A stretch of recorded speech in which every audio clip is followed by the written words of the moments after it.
Welcome to Let's Talk RESCALED, the podcast where we dive deep into the heart of justice reform.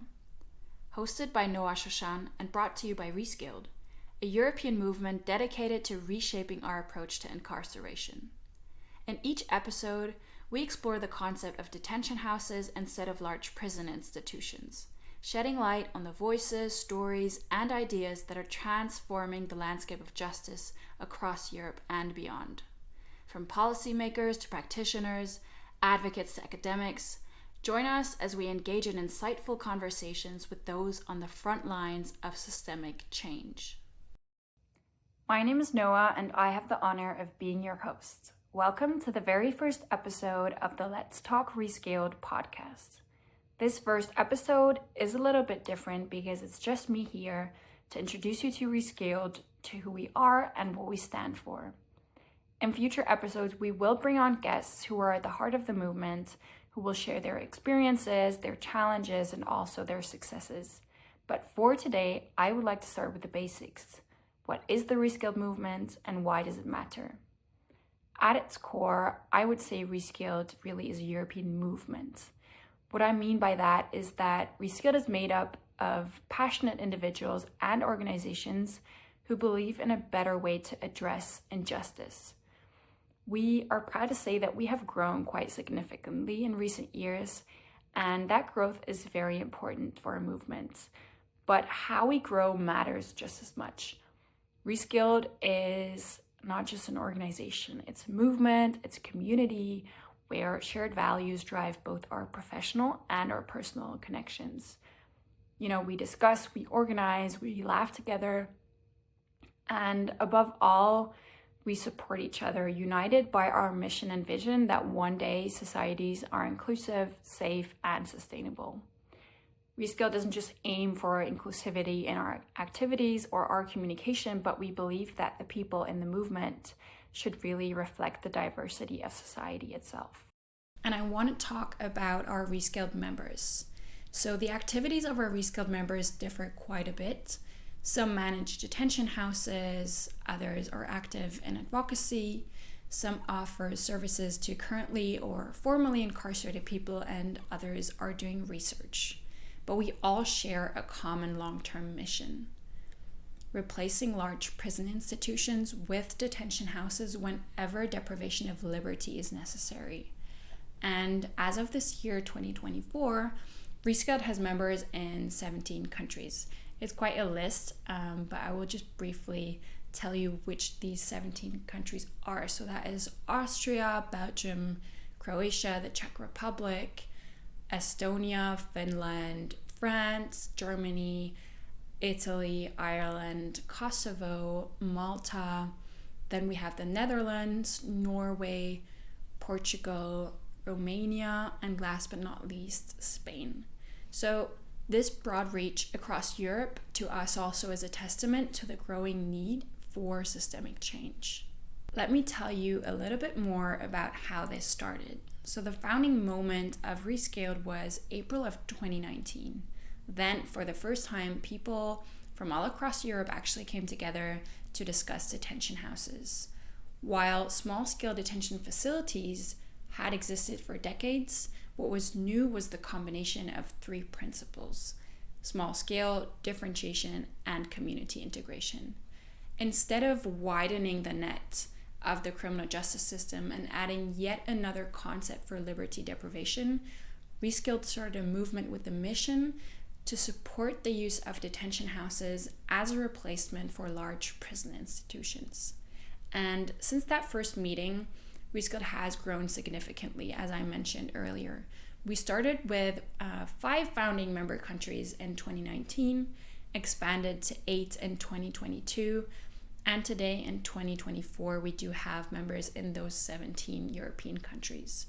This all would not have been possible without the collaboration of many, many people and organizations, civil society organizations, politicians, policymakers, academics, experienced experts, staff who already work in prison, and so many more working together to raise awareness, influence policy, and most of all, promote the implementation of detention houses across Europe.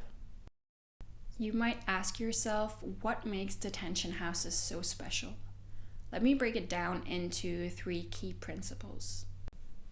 Firstly, detention houses are small scale. Typically, they'll hold 8 to 30 people, fostering a sense of closeness and belonging.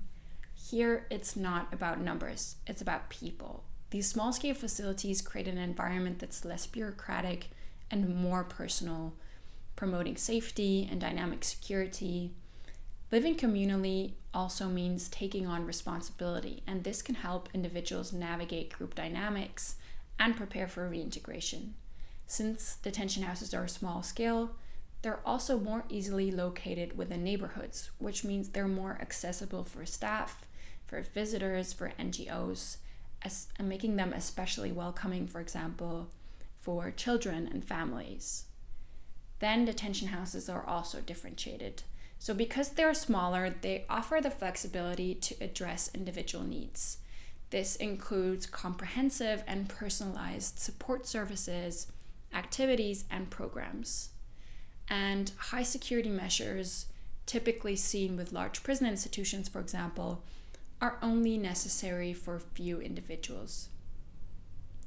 Most people would benefit from less restrictive environments. So in a detention house, security may consist of a combination of static security, procedural security, and relational security, where individuals gradually regain their autonomy throughout detention. Finally, detention houses are community integrated. Unlike traditional prisons, they are not isolated from society. Instead, they are located within neighborhoods, closer to an individual's social network and the community they'll rejoin after release. And this proximity is important because it fosters dynamic interactions with local stakeholders. Think of teachers, healthcare providers, social workers, and more. Detention houses even contribute to the community through collaborative projects, like a social restaurant, for example, or repair shops for bicycles, allowing individuals to really engage in a meaningful way with society while serving their sentences. I want to briefly also talk a bit more about the RESCALED vision, that one day societies are inclusive, safe, and sustainable. At RESCALED, we believe that every individual deserves safety, dignity, and a sustainable way of living. With RESCALED, we are active in justice reform, and justice reform isn't just about changing how we execute sentences, how we execute liberty deprivation. It's more about strengthening our social fabric by fostering fairness, equity, and accountability. It's about reshaping the foundations of how society addresses crime, systemic inequalities, but also just generally social well-being. And true justice reform also seeks to reduce the reliance on incarceration to fix complex social issues, and instead tackle the root causes of social injustice, such as socioeconomic disparities, unequal access to quality education, healthcare, and, for example, housing. And with detention houses, what we aim to do is address these underlying structures and practices which contribute to social inequality and injustice. And this includes looking beyond the, I would say, observable features of a detention house. Think of their scale or their location, which we discussed previously with the 3 principles of a detention house, but more so considering all dimensions of their ecosystem. So by the term ecosystem, we refer to all the interconnected elements that interact within and around the detention house. That includes social relationships, the architectural design of a detention house, the available support services, educational and employment opportunities as well, social norms, prejudices, power structures in our society, the media and the role that they play, as well as political climates. So each of these dimensions plays a critical role in shaping the outcomes for incarcerated individuals, their communities, and then society as a whole. We also know that justice reform isn't easy. One challenge and risk we're acutely aware of is net widening. So net widening, for those who may not yet be familiar with the term, is what happens when alternatives to traditional incarceration unintentionally expand the reach of the criminal justice system, subjecting more people to supervision who would have otherwise received lighter or no sentences. To avoid this, detention houses need to truly replace large prison institutions. Deprivation of liberty, as is widely recognized, must always be a last resort, and detention houses do not aim to fix underlying social issues and social structures which actually perpetuate the cycle of crime. At RESCALED, we believe that society must do its part, and detention houses are one of the good ways to start.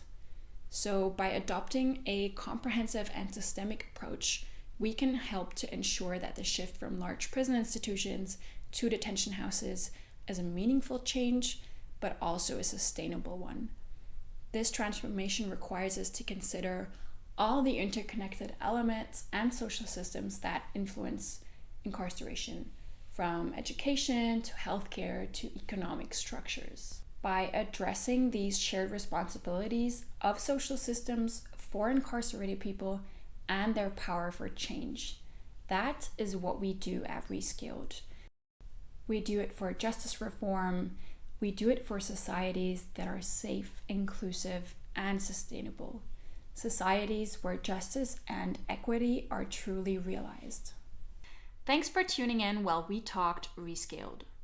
We hope today's episode has inspired you to think differently about incarceration and the possibilities for positive change in our communities. To learn more about RESCALED and our mission to support the use of detention houses, visit our website at www.rescaled.org or follow us on social media for the latest updates. Be sure to follow along for more thought-provoking discussions and join us as we sit down with our next guest and continue to explore the path towards building communities that are safe, inclusive, and sustainable. Please also do feel encouraged to reach out to us because we would love to hear your thoughts on shaping the future of detention. Let's keep talking, let's keep listening, and let's keep pushing for a justice system that truly serves all. This is Noa Shoshan signing off for Let's Talk RESCALED.